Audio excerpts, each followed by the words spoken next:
हवाला के जरिए पैसा ट्रांसफर कर दो, हवाला के जरिए इतना माल उठा लेना। ये शब्द हवाला हो सकता है आपने बहुत बार सुना हो, कभी किसी न्यूज में तो कभी किसी फिल्मों में। कारोबारी दुनिया में ये नाम काफी फेमस है। रुपए को दुनिया के एक हिस्से से दूसरी जगह ट्रांसफर करना, और वो भी बगैर उसे हिलाए। इसके लिए ना तो बैंक की जरूरत है, ना किसी करेंसी एक्सचेंज की, ना ही कोई फॉर्म भरने की, और ना ही किसी को फीस देने की। इस काम को करता है हवाला। अक्सर बड़े बड़े धंधों में इस शब्द का इस्तेमाल पैसे को एक जगह से दूसरी जगह ट्रांसफर करने के लिए होता है। हालांकि ये कोई लीगल तरीका नहीं है पैसे को ट्रांसफर करने का, लेकिन सरकारी झमेलों से बचने के लिए इसका इस्तेमाल बहुत लंबे समय से होता चले आ रहा है। लेकिन हवाला होता क्या है, कैसे काम करता है हवाला ट्रेडिंग का धंधा, आज के इस वीडियो में इसी बात को समझने की कोशिश करते हैं। हवाला, अगर आप सिर्फ इस शब्द को देखें तो इसका मतलब होता है किसी बात या किसी व्यक्ति पर भरोसा करना। बस हवाला कारोबार की नींव इसी भरोसे पर टिकी है। पैसे के लेन देन का यह तरीका कई सदियों से इस्तेमाल होता आ रहा है। सिर्फ भरोसे के बल पर चलने वाला ये कारोबार करोड़ों अरबों रुपए के लेन देन को बहुत तेजी से और बिना किसी झोल-झाल के निपटा देता है। दुनिया भर में सरकारों और एजेंसियों की नजर से बचने के लिए हवाला के माध्यम से मनी का ट्रांसफर होता है। अब आप हवाला कारोबार के इतिहास को देखेंगे तो कहानी हजारों साल पीछे चली जाएगी। एक दौर था जब चीन से लेकर अरब और यूरोपीय देश तक सिल्क रूट से व्यापार होता था। भारत भी इसी रास्ते से व्यापार करता था। उस दौर में ऊँटों पर सवार होकर व्यापारी एक स्थान से दूसरे स्थान जाया करते थे। रास्ते में उन्हें चोर डाकू का सामना भी करना पड़ता था और उन्हें लूट लिया जाता था। इसमें अक्सर उन्हें पैसों का नुकसान उठाना पड़ता था।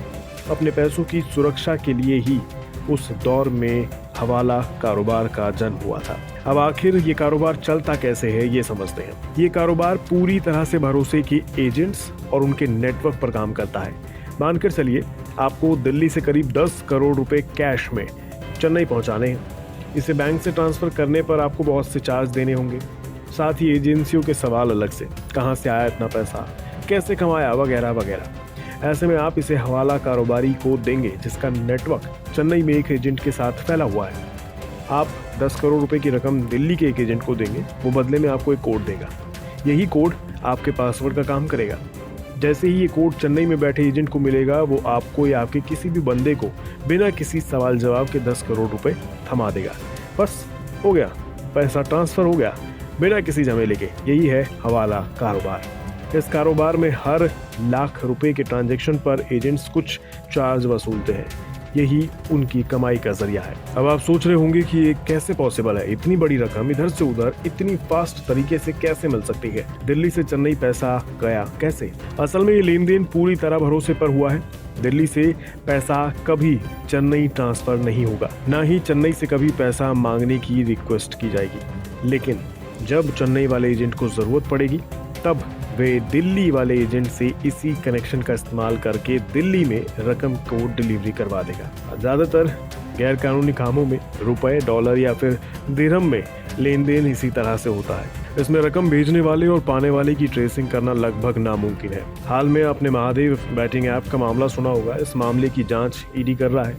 ईडी के प्रोसिक्यूशन कंप्लेंट के मुताबिक महादेव सट्टा ऐप स्कैम का ये पूरा मामला करीब 5000 करोड़ से ज्यादा का है। महादेव ऐप को चलाने वाले ऑनलाइन सट्टे से हर महीने तकरीबन 800 करोड़ की कमाई कर रहे थे। महादेव ऐप के प्रमोटर्स हर महीने एक पैनल से 30 से 40 लाख रुपए की कमाई कर रहे थे।